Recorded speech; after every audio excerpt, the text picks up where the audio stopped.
Hello fashion lovers, welcome back to my channel. So guys, it is this classy elegant top from Shein that will be cutting drafting in this video. All right, if it is what you're interested in, please make sure to like this video, subscribe to the channel, all right, and drop a comment on the comment section. I will really appreciate it. All right, now this particular dress, it is elegant. The top is beautiful. It can be corporate, one corporate, and it can be one for outing. Now the good and beautiful part of this particular top, it is giving this flay vibe at the down part of it, but there is no flay. All right, so this is what we'll be cutting. Let's dive into it. We are starting with the measurement, so let's analyze the measurement before moving forward. Now this is an overlap. Okay, it is an overlap and it has button. All right, so this is the measurement I'll be working with. Okay, bust 40, waist 36, 30, hip 40, and I'm dividing both by 4. All right, after division, what is your sewing allowance? Your sewing allowance for this dress, as a beginner, let it not be more less than 3 inches as for a beginner, but for those that are into it already, 2 inches can equally go ahead with that. Okay, body best, go with 3 inches. Then the half length is 16, and for the gown, the blouse length, it is 25. All right, now the first thing first, because it's an overlap, we will be needing an overlap allowance. Okay, looking at it, it's overlapped each other at the front part of it, and there is a button. That button is not for fancy, it is functional. Okay, so I've marked my overlap allowance, which is 4 inches. That is the first thing. Just like when you're making a dress that has zip, you make provision for zip. Now starting from where the overlap stops, that is where I will be starting every other measurement. Like the shoulder, this is the shoulder, which is 8. Now this dress is sleeveless. Okay, it is sleeveless top. All right, now I've marked my armhole depth. The next, bust point, I will know the underbust, we need the waist, and we need the blouse length. Now I've decided to use the length of my pattern paper as the length for my blouse. Okay, so that is why I don't need to mark anything down there. So I'll just go ahead and mark out all the necessary lines. Okay, and equally label them out for marking. Okay, now these are the necessary lines. This is my B, this is my BP, this is my UB, and this is W. All right, the ending of it, you already know, that is the waist and the hip already. Here is the hip. Okay, without wasting much time, I'll just go ahead and mark the same thing. Mark my shoulder right at the B. I'll be marking the same shoulder I marked at the shoulder, then connect it straight, then curve my armhole. All right, next thing is to curve my armhole. So this is the front. I'll go in a little bit, okay, by half inches when curving my armhole. So I'm trying to place it very well in a more proper way. Placed. So this is my armhole. The next thing I will be doing is start marking out my necessary measurement, starting with my bust, my waist, okay, and my hip measurement. Now, like if you're marking it on the pattern paper, you can add your sewing allowance if you want, or when cutting it on the fabric, you can add your sewing allowance. And remember, 3 inches is very much okay. All right, so this is it, our basic measurement. Okay, that is what I marked without sewing allowance. What I marked now, there's no sewing allowance on it, so When marking it on the pattern paper on the fabrics, I can add sewing allowance. But if you can choose to go around and just add your sewing all through, it is still okay. All right, whichever one you choose to do, it is still okay. Now, looking at this dress, the fact is, before you cut any dress, take out time to analyze the dress, what kind of dart they used, and how you should go about it. Now, the dart on this dress went all through to the shoulder. Yes, it is not a princess dart. It is not just a waist dart. It went all through to the shoulder, and that is the princess dart from the shoulder. Okay, so you start marking out your nipple to nipple, all right, which is what I'm doing. All right, I went for 4 inches. Now this nipple to nipple, I did not just mark only the waist, bust, hip. I equally marked it on the shoulder, so I will be connecting a long straight line from the hip right here to the shoulder, all right, for this. Now I'm using this marker. The other one has issue, so I'm using this one. So right from here you connect it straight down to the hip. You come up here from the bust point, you connect it. So once connected, you start connecting your darts. Right at the shoulder, I'm taking 1 inches. Okay, 1 inches is what I'm taking for my dart intake. Now yours can be 3/4, but most 1 inches.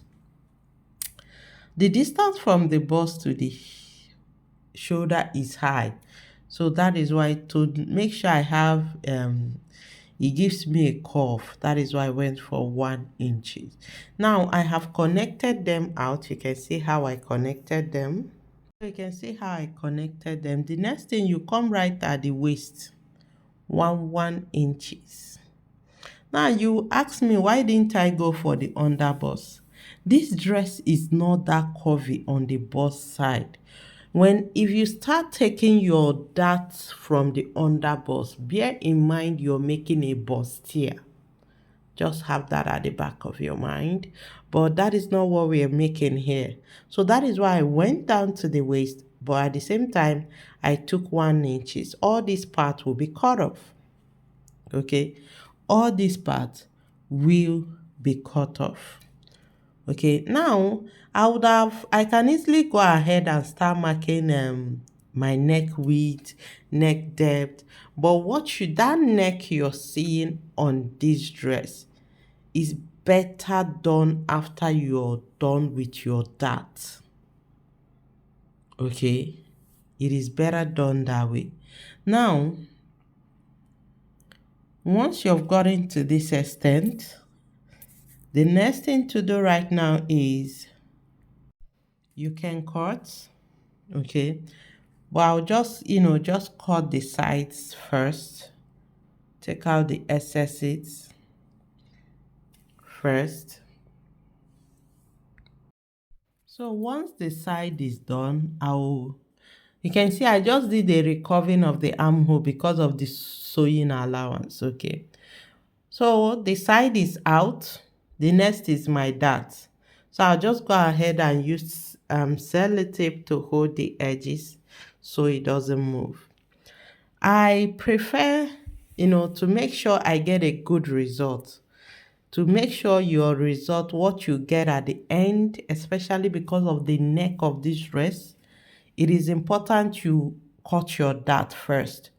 Okay, it is very important. And if it is on the fabric, you can finish sewing of your dart first to give you a perfect result. Okay, if it is on the fabric, first thing you do is sew your darts.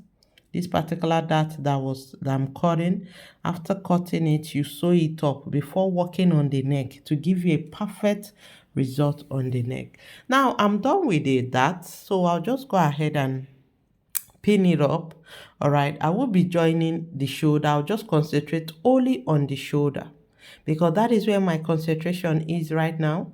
On the down part, I will equally work on the down part, but right now, the shoulder is where my concentration is because I'm trying to achieve that neckline. This neckline is a kind of square. I think it's called isolated trapezoid or something. I hope I'm able to pronounce it better.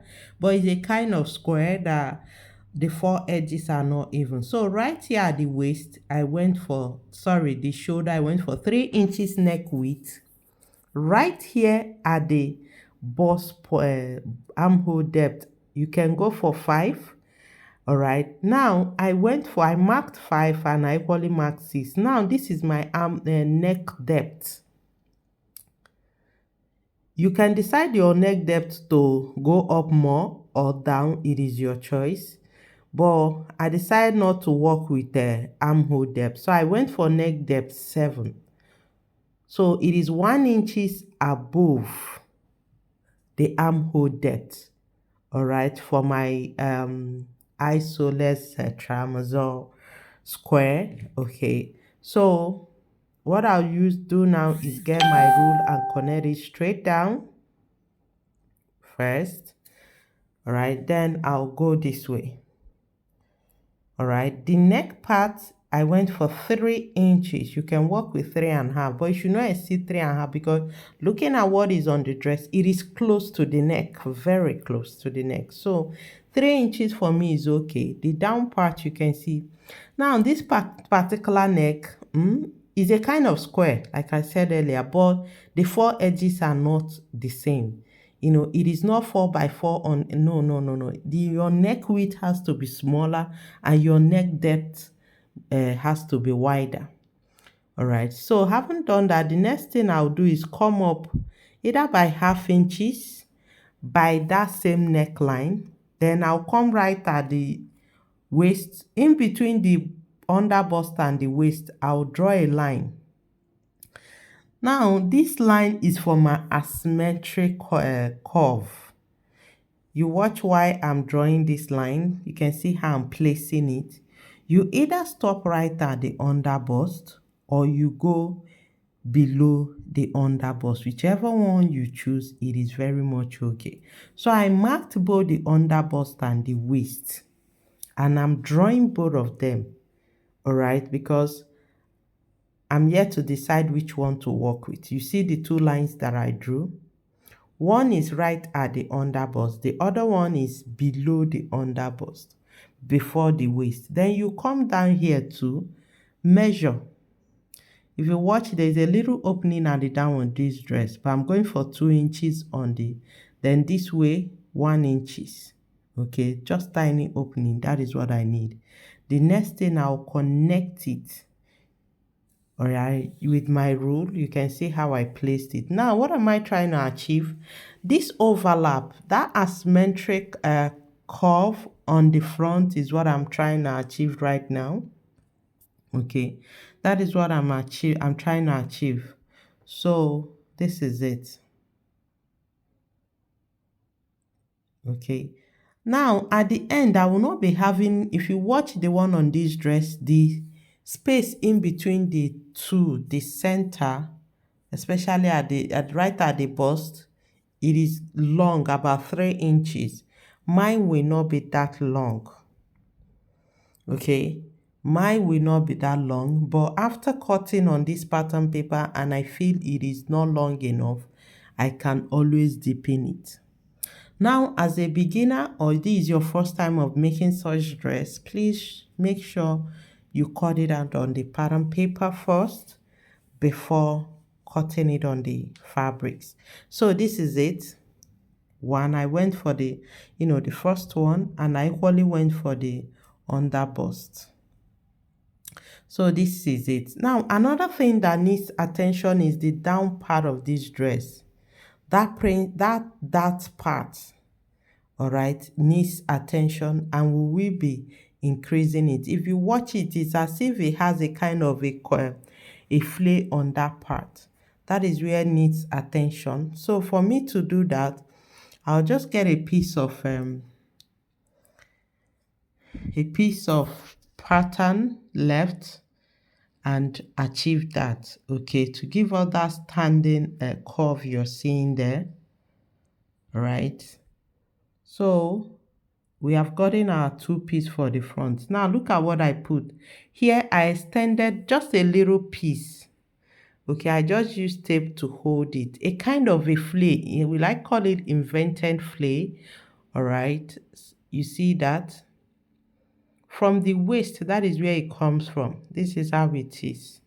I can attach it right at the front and equally attach it at the other side of it, but I decide to attach it to only one of them, not all of them, not the two of them. You can attach it to the both piece, but I decide to attach it on only one so it will not be too obvious. It is not that obvious on the dress. It is not that obvious on the dress, on the style I'm looking at right now. But for it not to be too obvious, I will decide to go with one. Now, the next thing now, guys, I'll place these things together so you see what it looks. Now you can see it. Okay. You can see how it looks. Now, looking at it this way, I believe I'm on the right track, okay? Because the first thing is for us to get this overlap. The next thing is the two sides. So I'll just go ahead and use tape to hold them and do. So this is how it looks. Okay, though it is tape, okay, and I didn't actually take my time to hold it that well. You can see how it looks. Okay. So guys, if you have any question, please do drop it on the comment section. I will really appreciate it. Now, you can see the down part of it. Looking at it this way, it is giving me what is on the picture. If I think there's any adjustment, it's on the, the opening at the center front. It is not as deep as the one in the picture. All right. And nothing else. Every other thing is okay the way it is.